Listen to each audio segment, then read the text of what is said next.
Hi everyone, hope everyone's well. This evening I am playing the Battle of Fulford, 1066 in Yorkshire. This is part of the Norman Conquests game from GMT. It's a pretty straightforward scenario. Um, we have the two forces set up, so we've got our Saxon army and we have the Saxons are here. And then on this side we've got our Norwegian army here. The River Ouse is impassable, and there's no reason to go in this marshland either. The scenario does favour the Norwegians, and I've played this a couple of times now, and I thought I'd play it through this evening. It's a very you can play the game comfortably in an evening.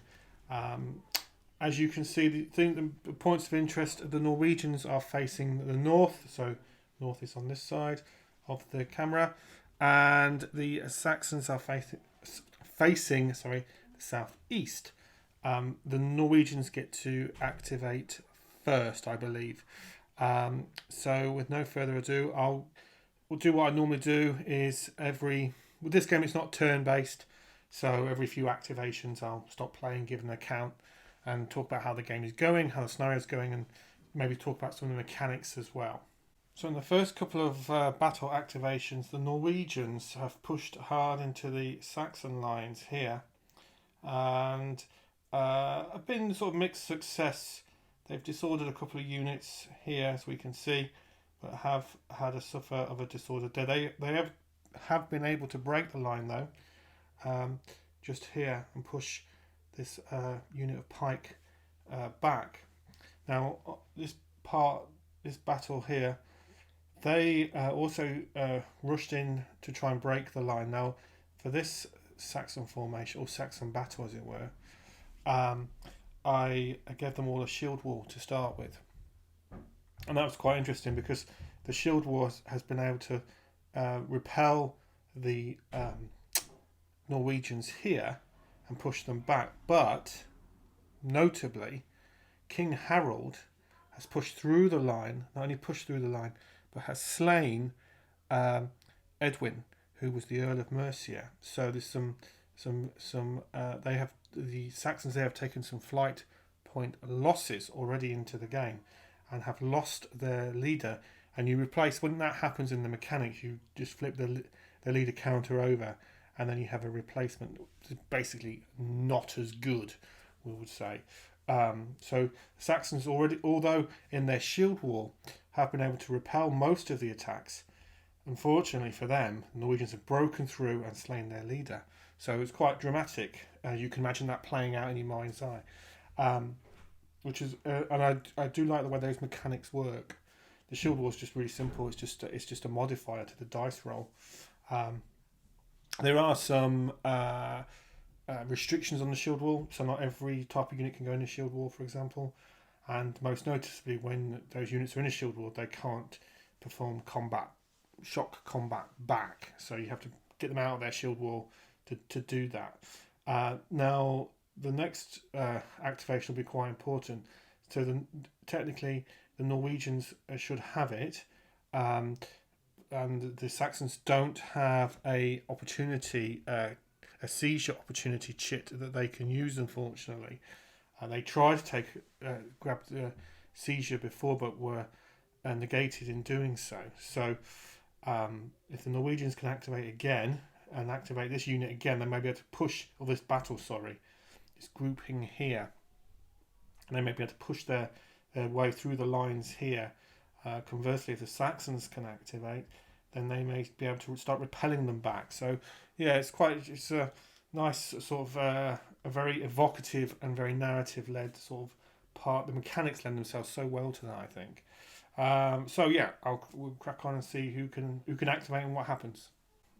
So after a couple more battles have been activated and gone through all their shock combat, etc., the Norwegians here have made good progress. The Saxons were able to get into a shield wall and try and defend themselves, but there were a couple of units that unfortunately fell foul to the Norwegian push.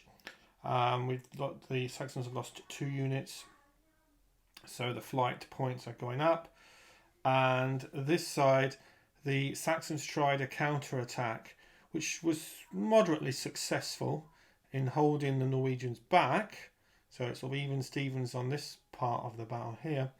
But this side, definitely things are looking strong for the Norwegians. Saxons are on a shield wall though, but there's a couple of easy pickings. And of course the leader needs to move back and form into a shield wall as well, really, and hold that line if possible against this Norwegian push. So we'll see. So unfortunately the Saxons are suffering greatly at the hands of their Norwegian enemies in this battle. They've lost a couple more units. The flight points are adding up. They're at 13. The Norwegians only need to get a couple more, and victory will be theirs. In fairness to the Norwegians, every single dice roll that they needed, they got the best results possible, and the Saxons suffered terribly with very bad dice rolling. Saxons have tried to push them back, but unable to do so, and the Norwegians have just kept pushing into those lines and inflicting casualties. So we'll give it a couple more activations, but I think the writing is on the wall for this evening's game, but we'll see. Yeah, in the end, the Norwegians were able to inflict a casualty on this side, actually, in the end. The Saxons did rally some of their troops, but just couldn't really stand up against this mighty push of the Norwegian units. Even against their shield walls, they weren't able to repel them well enough. As with a lot of war games, sometimes every single dice roll the Norwegians seem to get really good dice rolls. Every single dice rolls the Saxons tried, to no avail. It definitely, in terms of the victory points, felt one-sided, but the narrative of the battle a lot less so. Obviously, King Harold eliminating one of the leaders there was significant, narratively significant moment, and that was probably the troops around him probably disheartened by that, although not in the game mechanics, in the narrative that I'm building up in my mind's eye as I'm playing through this game solo. This is a very enjoyable. It is a short scenario. It's taken me no more than an hour to play. Obviously, I'm quite somewhat familiar with the rules. So it's a fun. It's very even when playing solo. It's the great thing about this game system is the agency between the two sides. So you're activating one battle, as it were. It's called a battle or formation, and you can see if you can activate the next one, but they can take that activation away from you. So there's a great sense of agency between the two sides, which is really, really, really satisfying. And works brilliantly well solo, and of course 2-player. So a very enjoyable wargaming evening. Now the next battle in the series is Stamford Bridge, again in Yorkshire, again in 1066. So looking forward to getting that to the table next. I am playing through these chronologically through the scenario book. From memory, Stamford Bridge has slightly, I think, about the same sort of size. I think again a short scenario, again comfortable in an evening, which is great. I really enjoyed that. I do like this series of games. There's no two ways about it.